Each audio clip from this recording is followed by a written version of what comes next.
Now that I got the PC-9801UV working correctly with this new floppy disk drive and all that good stuff, I guess I'll make a little video about the games I've been playing on this. Well, not necessarily recently, since I have had other toys to play with recently, but we'll just go over a couple of those. This first game right here is Little Computer People, and this is not really a PC-9801 game that you're really going to go out and play. This is actually an Activision game. It's been on multiple different computers, apparently, like the Commodore 64. It's not much of a game either. Also, I got my classy name, Researcher Fuck. This is kind of a weird little novelty, I guess. It's like a screensaver almost, where you have this woman that walks around and does random stuff. Sometimes asks you to play poker, and I don't know if she takes a shower or not, but who cares. The only reason I'm not capturing this on my capture card is because the sound does not come through the sound card. In fact, it comes through the PC beeper here, or the beep. It's not much of a sound either, it's just kind of clicking around. Sorry, weirdo fetishists, the bathroom is not allowed to be seen. Okay then. I guess this game does cater to fetishists. I'm also thinking that this piece of software was designed for older computers than this one even, such as the 9801F or whatever, with the slower CPU, the 8086 clone. I think the sound is distorted because of that.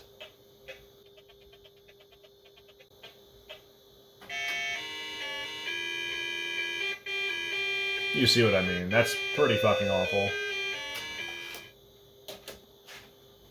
Alright, the first real game I'm going to show you is a Falcom game called Star Trader, and I have my legit copies right here that I'm putting in front of the monitor so they can get erased. Now, here's another one I'm not going to put on my capture device quite yet because I'm going to show off a quirk of this computer for whatever reason. Well, not really a quirk, but something you probably want to know about if you have an older machine like this. So say you just barely got your PC-9801, you had your CMOS reset, and you got your memory set, all that good stuff, you're ready to play some games, you throw in this game. This is Falcom, so you're going to have some awesome music, but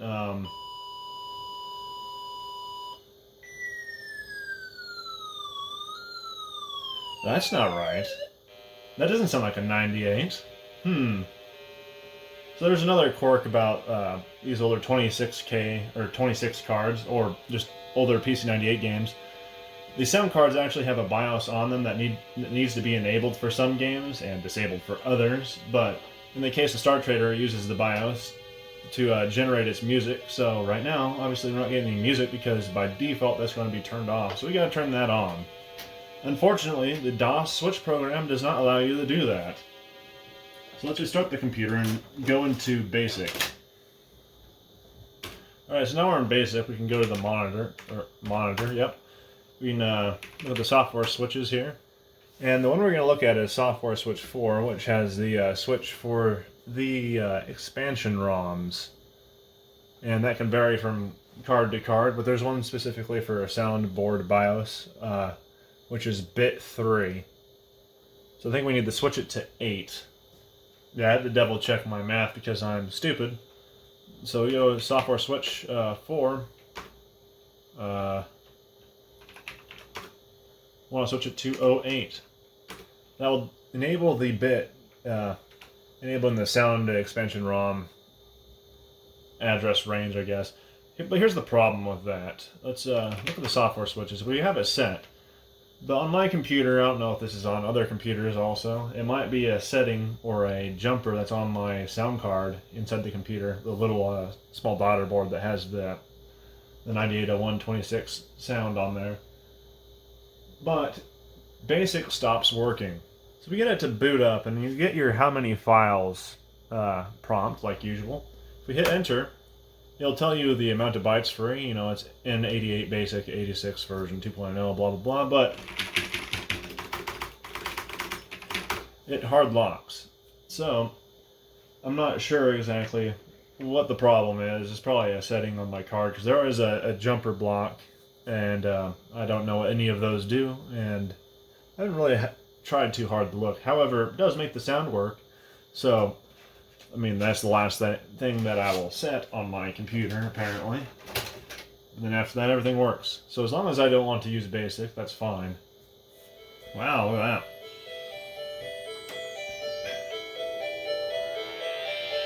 So that's more like what you would expect out of this computer.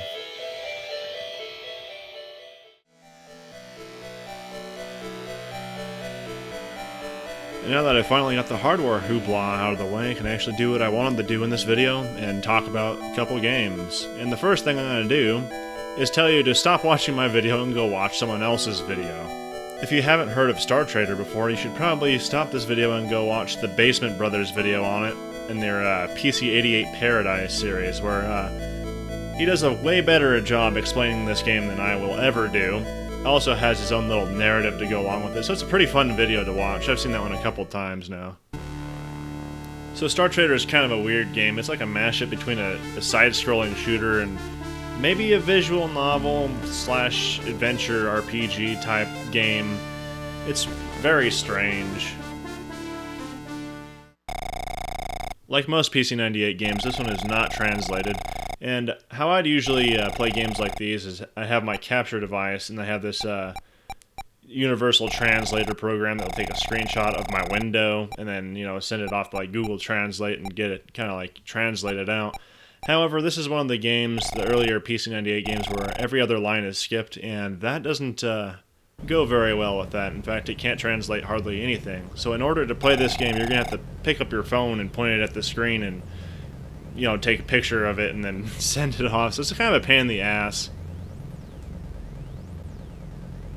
So I guess the story goes somewhat like you're a badass bounty hunter with like a spaceship and a computer guide, and all of a sudden one day, while you're doing some jobs, some girl shows up at your spaceship asking for you to help her find her grandfather and gives you this amulet and all this bullshit. The game kind of gives you an illusion of choice. You could tell her to fuck off, but she always comes back around later in the story because story, I guess. And yeah, I haven't really gotten too far in this game because I haven't really put the effort into taking pictures of my screen all the time. But I did get through the first couple shooting sections, and they're kind of interesting. If you accept her request, it's kind of a shame, but the music for the shop is actually going to continue being this whiny, girly bullshit theme, when it could actually be the best theme in the entire game, at least as far as I've heard. That'd be this one right here.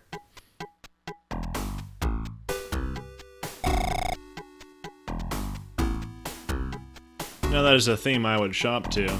They say that the music choice does affect sales in a retail establishment. I think if they played this, that would be the most optimal choice. So after you're done talking to everybody and figuring out where you need to go, buying your items and your weapons, you can go to the map and go to where the story dictates that you should go, select your weapons, and off you go. In order to get to your next destination, there is an army of enemies waiting in between the two planets, and you gotta shoot them. Lots of shooting. So I know this is a shooter on a PC-98, however you gotta take into account two things. This is 1989, and also this is a 10 MHz V30 processor. It's not gonna do Toho, and this clearly isn't Toho. But if you do tame your expectations a little bit, you'll find that this game is not too bad, actually. It's not quite the arcade-style shooter where you get shot once and you die. You have a power meter down at the bottom and you can get hit quite a few times, and that's a good thing because you'll be hit by a lot of shit that comes out from every angle all the time.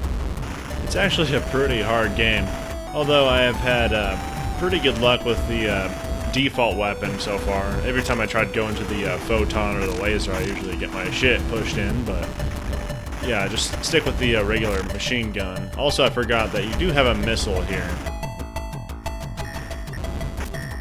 It kind of sucks that the sound effects are as overbearing as they are, because I really like the themes for the levels, and I have yet to find a key combination that shuts the sound effects off so I can just rock out to the music while I play this, but yeah, it's good enough, I guess.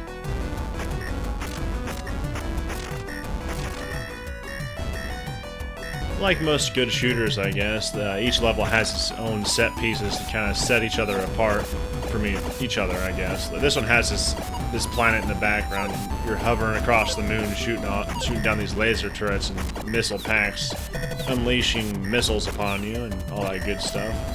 But an interesting thing is, if you go from one planet to the other, you go one direction, but if you want to go back to the planet you came from, the screen will scroll in the opposite direction and you're going to the left instead of to the right, as you see here. So if I were to make it to the planet that I'm going to right now, and I wanted to go back to the planet I came from, I would be playing the level backwards, essentially. So now that I haven't played this for about a month, I'm gonna fuck this up horribly for you. Watch this. I'm gonna die immediately to the boss, which looks really cool, by the way.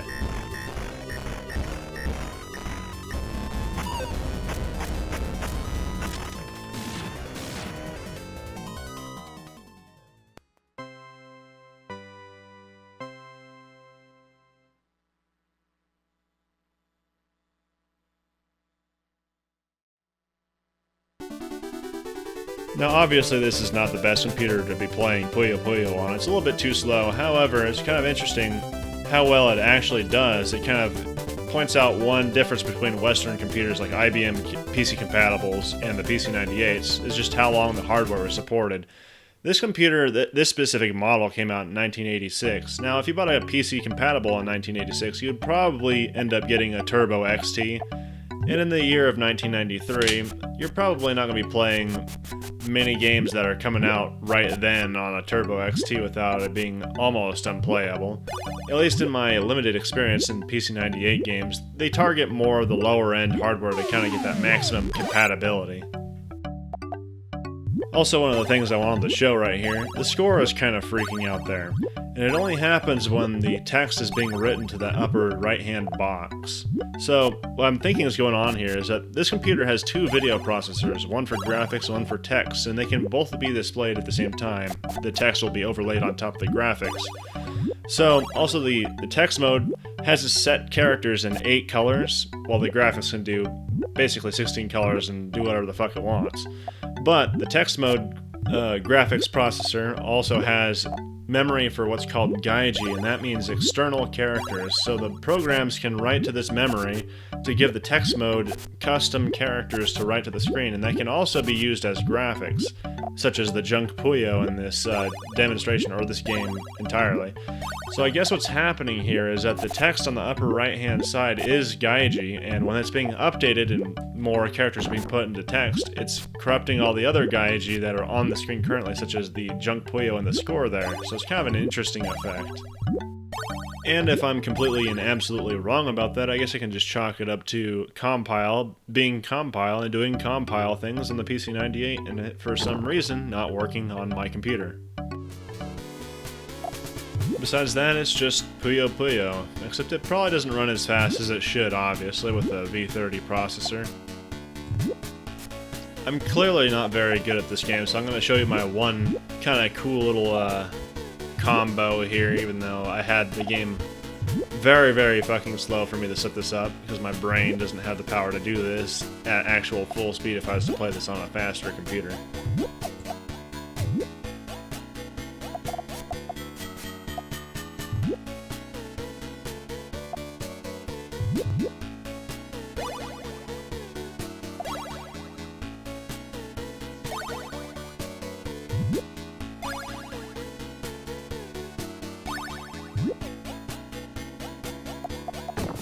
Wow, I beat the first level. Impressive.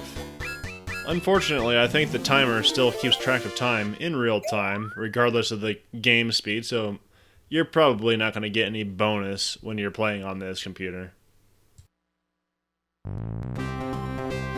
Now, I know what you're thinking. The PC-98 kind of has a reputation for having a lot of porn games on it, and there's a little girl on the screen right here. But you can rest assured this is not a porn game. Also, this game kind of froze right now. Let me reset it.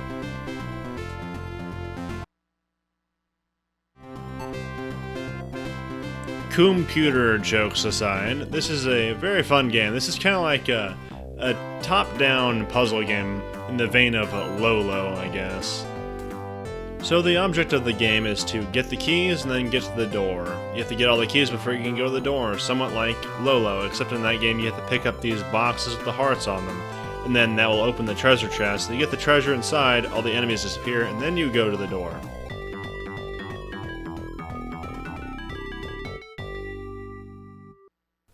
One of the advantages this game has over Lolo is the fact that it has more than one song, and man, who knew that would be a good feature, because the one song in Lolo can get really kind of irritating after maybe an hour. And not only that, it's really good music too. It really puts that Yamaha 2203 to work. I guess another comparison we can have with Lolo is the weapon. While in Lolo you can pick up certain heart boxes and get kind of a frisbee to throw enemies into eggs where they kind of get frozen, you can push them around. In this game you have a net that you can throw. Actually I guess it's kind of a magic, but I guess I'm not too sure on the specifics of that. But when it hits an enemy, it will throw them back as far as it can until it hits a wall, and then they are stunned for a little while. However, they can still hurt you. You cannot touch them, you cannot push them. So you have to be very careful of where you stun enemies, because you can get them in spots where you'll have to sit there and wait for them to move again before you can get the keys that they're on top of or whatever. So I guess that makes one fundamental difference between Lolo and Crim here, is that Lolo is more based on repeatable puzzles, I guess, and then Crim is more about random enemy movement and how you will deal with that in this certain maze. I guess in a way that's a plus for me, because I tend to like action games more than puzzle games, and it leads to more intense moments in this game where you can do the same thing over and over again, and sometimes it works depending on whether you're paying attention or enemies doing something different. While in Lolo, if you try to do something more than once, usually it's going to fail the same way every time, because it's all timed together.